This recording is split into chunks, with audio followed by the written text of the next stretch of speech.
क्या RRB junior engineer या फिर डीएमएस एम्प्लॉय को एज पर 7th पे कमीशन पर मंथ 70,000 प्लस या फिर 80,000 प्लस सैलरी मिलता है? इसी बारे में इस वीडियो में डिस्कस करेंगे।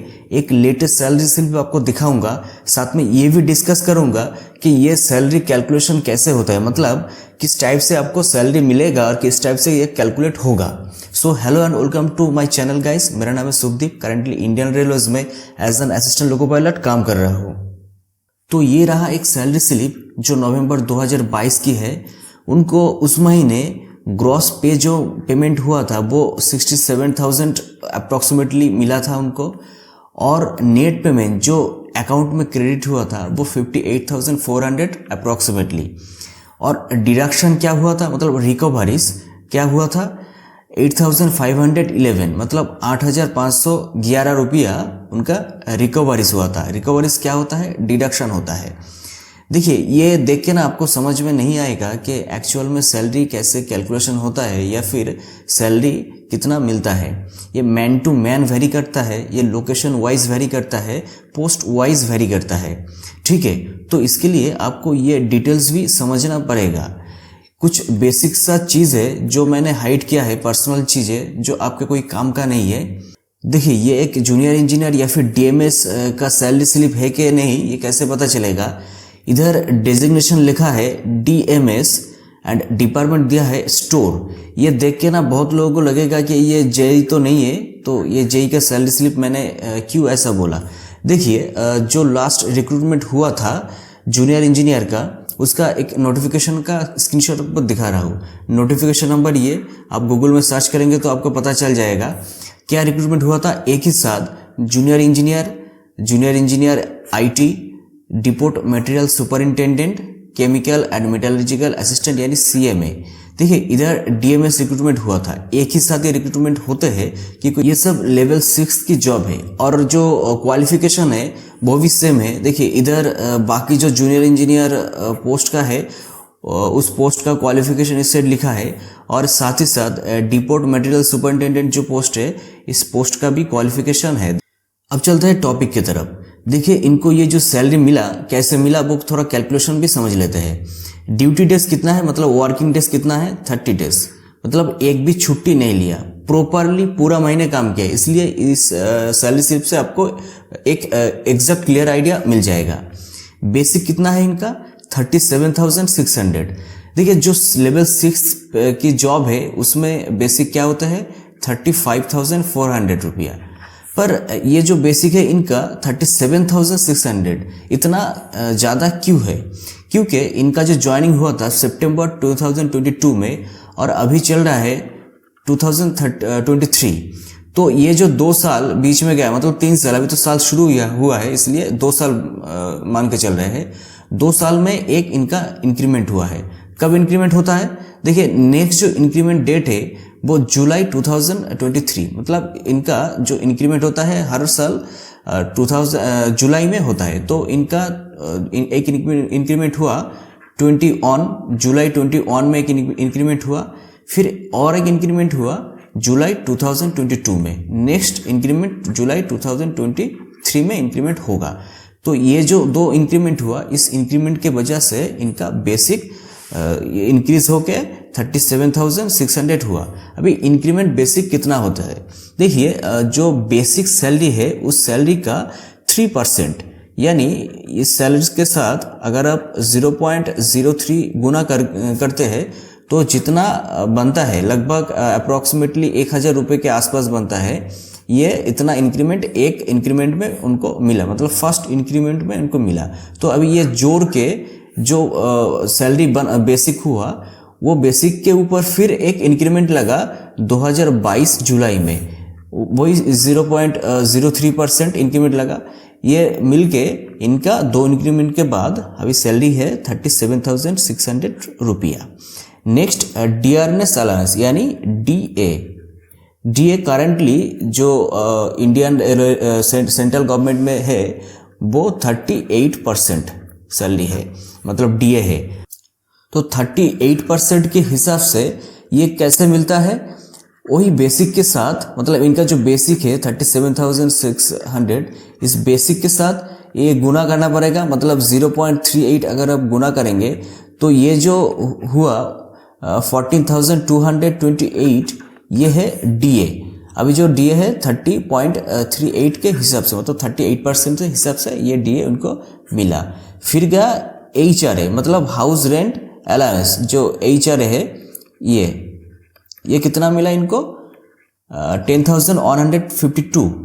ये कैसे, ये इतना, मतलब कभी आप देखेंगे कि सब जो पोस्ट है, मतलब सब एम्प्लॉय का एक नहीं होता है। आप एक आपके कोई भाई बहन दोस्त कोई भी होगा, उनको पूछेंगे कि उनका अगर सेंट्रल गवर्नमेंट में नौकरी करता है, वो उनका सैलरी में एचआरए कितना बनते हैं, और वही आप दूसरे किसी को पूछेंगे तो देखेंगे कुछ अलग होगा।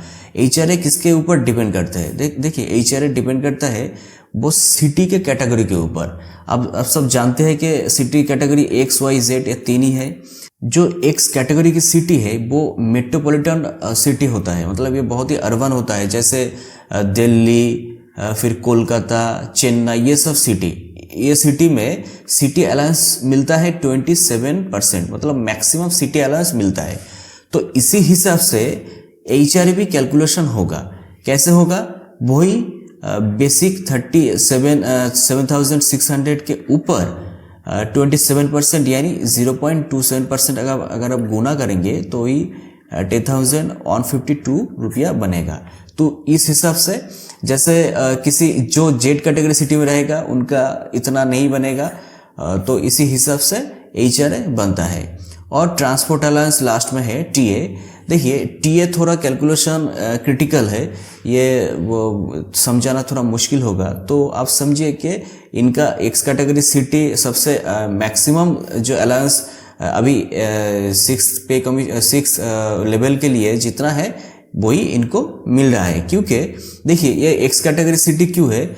ये जो बिल है वो ईस्टर्न रेलवे कोलकाता की, मतलब कोलकाता की, जो ये मेरा दोस्त कोलकाता में काम करता है, उधर का ये उधर मेन प्रॉपर कोलकाता में ही वो उनका पोस्टिंग है, इसीलिए जो मैक्सिमम है वही ये सब उनको मिला। ये सब जोड़ के इनका ग्रॉस सैलरी 67,000 अप्रॉक्सीमेटली मिला। और जो क्रेडिट हुआ बैंक में वो 58,400 अप्रॉक्सीमेटली क्रेडिट हुआ। क्या रिकवरी मतलब डिडक्शन इतना क्यों हुआ? देखिए एम्प्लॉय का बहुत कुछ सैलरी में डिडक्शन होता है, जैसे एनपीएस में, टैक्स में, फिर गया कुछ इंश्योरेंस वगैरह ऐसा कुछ होगा, इसमें होता है। इनका किसमें डिडक्शन हुआ? देखिए एक रेलवे एम्प्लॉय इंश्योरेंस होता है जो सबके लिए मैंडेटरी है, ये होगा ही, आपको कुछ करना नहीं है, ऑटोमेटिकली ये होता है, वो 30 रुपया। एनपीएस मतलब न्यू पेंशन स्कीम, ये जो एनपीएस है, एनपीएस के तहत 5,189 रुपया। इनकम टैक्स आपको सब पता ही है कि जिनका per year salary, total annual salary 5 lakh से ऊपर है, उनको एक इनकम टैक्स भी पे करना पड़ता है हर साल। तो इनका इनकम टैक्स में कितना गया? 3,092 रुपया। और जो प्रोफेशनल टैक्स है वेस्ट बंगाल, देखिए ये टैक्स सबको देना पड़ता है। हम उड़ीसा में काम करता है तो उड़ीसा गवर्नमेंट टैक्स हमें देना पड़ता है। कोई भी हो, जिस भी स्टेट में काम करता है उसको वही इनकम टैक्स देना पड़ता है। तो ये सब कुल मिला के जो टोटल हुआ वो 8,511 रुपया। यही जो ग्रॉस है इससे डिडक्ट होके इनको 58,497 एक्चुअल में मिला। देखिए एक इससे क्या है, ये जो एक ऑफिशियल टाइप का जॉब, ऑफिशियल टाइप मतलब क्या? आप एक ही जगह जाएंगे, एक ही जगह काम करेंगे, इनका कोई एक्स्ट्रा इनकम नहीं है। जो लोग जेई में ट्रक में है, ट्रक मेंटेनेंस में है, ऐसा कुछ है, जो रनिंग में है, हमेशा रनिंग में रहता है, रनिंग ड्यूटी में रहता है, उनको एक एक्स्ट्रा पैसा मिलता है। क्या पैसा मिलता है? ट्रैवल अलायंस, जो टीए के नाम से भी जाने जाते हैं।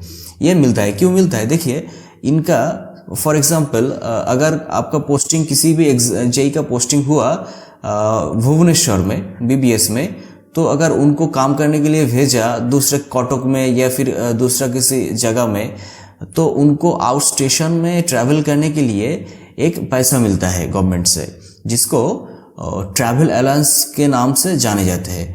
ये सब जोड़ के जितना आपको बाहर ड्यूटी लगेगा आउट स्टेशन, उतना आपका ट्रैवल करना पड़ेगा, तो आपके लिए उतना भी आपका ट्रैवल अलाउंस ज़्यादा हो जाएगा।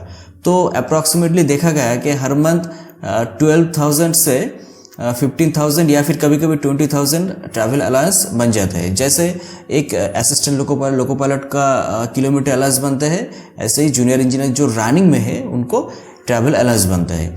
तो ये जो सैलरी हुआ, इस सैलरी के साथ एक्स्ट्रा इधर एक कलम ऐड हो जाएगा जो अप्रॉक्सीमेटली 12 या 12,000 हर हजार रुपया लेके चल रहा है, ऐड हो जाएगा। अगर कोई भी, ये तो गया रनिंग में, अगर कोई वर्कशॉप में काम करता है तो वर्कशॉप में क्या है, वर्कशॉप में एक जो वर्कशॉप इंसेंटिव मिलता है, ठीक है, एक इंसेंटिव उनको मिलता है, उसमें भी कुछ अलग एक्स्ट्रा इसमें ऐड होता है। तो यही है सैलरी। कोई भी जूनियर इंजीनियर या फिर डीएमएस या फिर सीएमए, ये सब का सैलरी बस यही है। बस अंतर क्या है, जो रनिंग में है उनको रनिंग एक अलाउंस मिलता है, जो वर्कशॉप में है उनका एक इंसेंटिव मिलता है। उम्मीद है कि आपको एक प्रॉपर इन्फॉर्मेशन मिला है। अगर आपको फ्री स्टडी मटेरियल्स चाहिए तो प्रीप विथ टेलीग्राम चैनल में ज्वाइन करें और prepwith.com इस वेबसाइट विजिट करें स्टडी मटेरियल्स के लिए, फिर ऑनलाइन टेस्ट के लिए। तो मिलते हैं नेक्स्ट वीडियो में। Thanks for watching.